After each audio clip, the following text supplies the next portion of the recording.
Waste circuit board electronic component dismantling machine is used to dismantle the electronic components from waste circuit boards, CCL, waste computer motherboards, waste cell phone motherboards, waste TV boards and PCB scrap etc.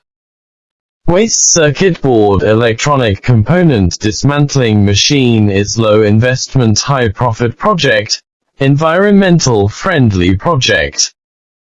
Scope of feeding materials, all kinds of waste circuit boards, CCL, waste computer motherboards, waste cell phone motherboards, waste TV boards, PCB scrap, copper-clad laminate, and other household appliances. Final products. The final products of waste circuit board electronic component dismantling machine is electronic components include tin slags, IC chips, capacitors, CPU, RAM etc.